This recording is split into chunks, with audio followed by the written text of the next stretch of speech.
Hello दोस्तों, मैं अभिषेक कुमार राय अरस्तु विज्ञान के इस प्लेटफॉर्म पे आप सभी का स्वागत है। हम लोग यूजीसी इन्वायरमेंटल साइंस का यूनिट 3 देख रहे हैं। इकोसिस्टम को हम लोग ने डिटेल में देखा, चाहे वो एक्वाटिक इकोसिस्टम हो या टेरेस्ट्रियल इकोसिस्टम हो, लेकिन कुछ टॉपिक टेरेस्ट्रियल इकोसिस्टम का बचा हुआ है, तो आज हम लोग उसको कवर करेंगे। ठीक है, तो आज का टॉपिक है छफारल। इसको हम लोग छफारल भी कहते हैं। ठीक है, और एक और टॉपिक होगा सवाना एंड रेंजलैंड। ठीक है, तो हम लोग स्टार्ट करते हैं छफारल से। ठीक है, कल के लेक्चर में हम लोग ने टेरेस्ट्रियल इकोसिस्टम को देखा था, उसी का ये बचा हुआ टॉपिक है। छफारल क्या है? एक श्रब डोमिनेटेड प्लांट है। मतलब ये एक श्रब के अंदर आता है, लेकिन जिस जगह पे भी होता है ये डोमिनेट करता है। एक ऐसा कम्युनिटी है जो हॉट रीजन में भी रहेगा, ड्राई रीजन में भी रहेगा, समर रीजन में, मिल्ड विंटर मतलब ज़्यादा विंटर नहीं, थोड़ा सा ज़्यादा ठंडी नहीं। ठीक है, मतलब जिसमें ये सर्वाइव कर सके। ये मेडिटेरेनियन वेजिटेशन भी इसे कहते हैं। मतलब एक ऐसा रीजन में रहेगा जो हर चीज़ से घिरा हो, लैंड लॉक में हो। ठीक है, मतलब वहाँ पे नदी भी हो, फॉरेस्ट भी हो, मतलब हर कुछ हो। ये सर्वाइव करता है हॉट एंड ड्राई समर, जिसका टेम्परेचर होता है 40 डिग्री सेल्सियस। मतलब छफारल जोन जो श्रब का पार्ट है वो 40 डिग्री सेल्सियस में भी सर्वाइव कर सकता है, जिसे हम लोग 105 फ़ारेनहाइट कहते हैं। ठीक, ये मिल्ड विंटर में भी सर्वाइव कर सकता है, जैसे 10 डिग्री सेल्सियस, जिसे हम लोग 50 डिग्री फ़ारेनहाइट कहते हैं। छफारल रीजन में 10 से 15 इंच तक बारिश होती है। ज़्यादा बारिश यहाँ पे नहीं होती है। यहाँ का बारिश का जो प्रेसिपिटेशन है बहुत ही कम होता है। ये देखा गया है कैलिफोर्निया में, ठीक है, साउदर्न रीजन में, और फाउंड करता है small area of south America, south Africa and Australia. आप देख रहे हैं साउथ अमेरिका, साउथ अफ्रीका तो एक जगह पे दिखता भी है, लेकिन ऑस्ट्रेलिया थोड़ा हट के है। ठीक है, लेकिन ये वहाँ पे भी पाए जाते हैं छफेरल रीजन। और यदि इसको आपको डिटेल में जानना है तो आप गूगल पे इसका जाके फ़ोटो देख सकते हैं, आपको और अच्छे से डिटेल में पता चलेगा। यहाँ पे कुछ प्लांट्स होते हैं ऐसे ब्रॉड लिव्ड एवरग्रीन श्रब्स, बड़े बड़े पत्ते वाले श्रब्स होते हैं, बोसेस होते हैं, घास का मैदान, टोयोन, कैमिस एंड लॉरेल सुमैक।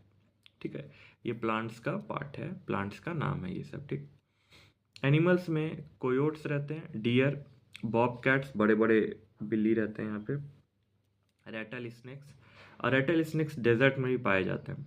मेंटिस होते हैं, मेंटिस मतलब ये इंसेक्ट्स होते हैं, लेडी बग्स एंड हनी बीज। तो ये सब एनिमल्स इस जगह पे पाए जाते हैं छफेरल जोन में। ठीक है, नेक्स्ट आते हैं सवाना, एक घास का मैदान। ये हम लोग सुनते भी रहते हैं अक्सर। ये एक ट्रॉपिकल ग्रासलैंड है with scattered trees and shrubs. ये घास का मैदान है, इतना जान लीजिए सवाना। ये ट्रांसीजल जोन है, बिटवीन है फॉरेस्ट एंड ग्रासलैंड। मतलब सवाना जो है ये ग्रासलैंड फॉरेस्ट के बिटवीन पाए जाते हैं। ठीक है, ये आपको एग्ज़ाम में इस तरीके से पूछ सकता है। यहाँ पे हॉट होता है, सीजनल ड्राई क्लाइमेट, मतलब सीज़न के हिसाब से यहाँ पे क्लाइमेट चेंज होता है। ये रिसीव करता है significant rainfall for only a few month each year. ज़्यादा अमाउंट में यहाँ पे बारिश नहीं होता, सीज़न के अकॉर्डिंग होता है, कुछ महीनों तक होता है। Savanna are characterized by an open tree canopy with a continuous tall grass. यहाँ पे बड़े बड़े घास होते हैं जो ट्री की तरीके से दिखते हैं, और कैनोपी ट्री यहाँ पे पाया जाता है। They have drought tolerance trees and drought resistant undergrowth. मान लीजिए यदि सूखा पड़ जाए तो पेड़ जो होता है वो ख़त्म हो जाएगा, लेकिन ऐसा बात नहीं है। यहाँ पे सुखाड़ झेलने का क्षमता होता है पेड़ में, कोई भी कंडीशन को वो लोग झेल सकता है। अंडर ग्रोथ हो नहीं, ज़्यादा यदि बारिश नहीं होगा, ज़्यादा पानी नहीं होगा तो पेड़ छोटा ही होगा, लेकिन रहेगा। ठीक है, savannah are usually found near to the equator. ये 0 डिग्री जो इक्वेटर होता है ना, उसी लाइन में पाया जाता है। जैसे अफ्रीका के ईस्टर्न रीजन में, नॉर्दर्न और साउथ अमेरिका। ठीक, जितने भी एनिमल्स होते हैं savannah are endanger due to over hunting and loss of habit. यहाँ के जो जानवर हैं वो अब इंडेंजर्ड हो चुके हैं, अब ख़त्म होने के कगार पे है। या तो ओवर हंटिंग, ज़्यादा हंटिंग होने के कारण, या उसका हैबिटेट, वो जगह ख़त्म हो चुका है, इसलिए वो जानवर भी ख़त्म होने लगे हैं। कुछ एनिमल्स हैं जैसे वल्चर्स, हाइनास, ये स्कैवेंजर्स है, ये वहाँ के मूल निवासी हैं, मूल जानवर हैं। तो हम लोग ने सफेरल और सवाना को देखा। अब आते हैं रेंज लैंड। रेंज लैंड क्या है? ऐसा एरिया ऑफ लैंड है that are suitable for grazing and browsing by wild and domestic animal. होता क्या है, ये बहुत ही फ़ायदेमंद जगह है, यहाँ पे आप ग्रेजिंग करवा सकते हैं। मतलब जैसे होता है ना, गाय और भैंस चरने जाते हैं, गांव की भाषाएं बोलते हैं, तो उसको हम लोग ग्रेजिंग कहते हैं। ब्राउजिंग भी कर सकते हैं, वहाँ पे जा सकते हैं, चाहे वाइल्ड एनिमल हो या डोमेस्टिक एनिमल हो। रेंज लैंड के अंदर आते हैं ग्रासलैंड, श्रबलैंड, वुडलैंड्स, वेटलैंड, डेजर्ट, ये सभी चीज़ें रेंज लैंड के अंदर में आ जाते हैं। Range land are found in every continent, ये हर कॉन्टिनेंट में पाए जाते हैं एक्सेप्ट अंटार्कटिका। अब बर्फीला जगह पे तो नहीं पाया जाएगा भाई, ठीक है। ये एरिड, सेमी एरिड रीजन होते हैं with poor soil quality and low rainfall. यहाँ पे बारिश बहुत कम होते हैं, यहाँ जो सॉइल का क्वालिटी होता है वो बहुत ही ख़राब होता है, ठीक है। Range land are not farm land और फॉरेस्टेड, यहाँ पे किसान खेती नहीं कर सकता, ये उपजाऊ मिट्टी नहीं होता है, ठीक है। ये एक ऐसा जगह होता है जो डेजर्ट जैसा भी दिखता है, फॉरेस्ट जैसा भी दिखता है, लेकिन यहाँ पे उपजाऊ नहीं हो सकता और यहाँ पे फॉरेस्ट भी अच्छे से नहीं काम कर सकते।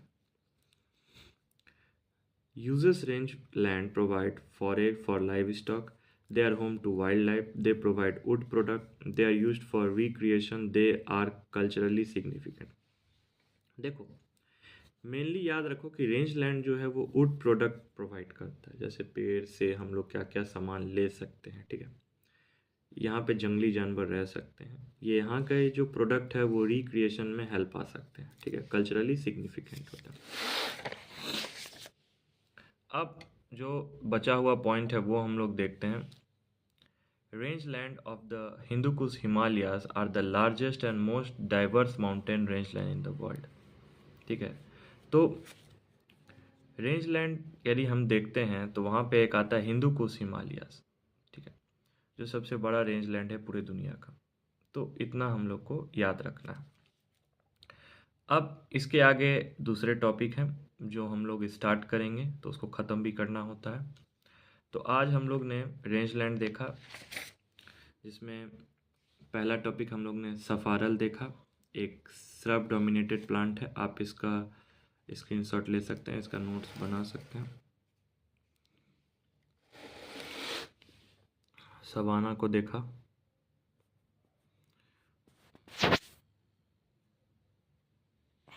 और साथ में रेंज लैंड।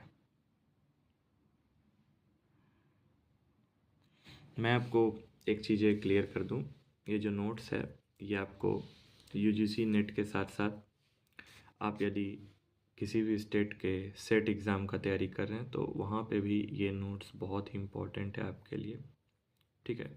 और आप यदि इंटीग्रेटेड कोर्स कर रहे हो विद पीजी और एकेडमिक क्लास में हो तो ये नोट्स वहाँ पे भी आपके लिए हेल्पफुल है, ठीक। तो हम लोगों ने इकोसिस्टम के महत्वपूर्ण टॉपिक्स को कंप्लीट किया। क्लासिफिकेशन ऑफ इकोसिस्टम, चाहे वो एक्वाटिक हो या टेरेस्ट्रियल हो। साथ ही हम लोग ने बायोजियो केमिकल साइकिल्स को कंप्लीट किया, वो भी एग्ज़ाम के पॉइंट ऑफ व्यू से बहुत इंपॉर्टेंट है, ठीक। नेक्स्ट लेक्चर में अब हम लोग पॉपुलेशंस पे जाएंगे, ठीक है, कि पॉपुलेशन का इकोलॉजी क्या कहता है, फिर हम लोग कम्युनिटी इकोलॉजी में जाएंगे। इस तरीके से ये यूनिट चलता रहेगा अभी, ठीक है। आप लाइक करें, शेयर करें, सब्सक्राइब करें और मुझे कमेंट में बताएं कि आपको ये लेक्चर कैसा लगा। मिलते हैं नेक्स्ट लेक्चर में। Thank you.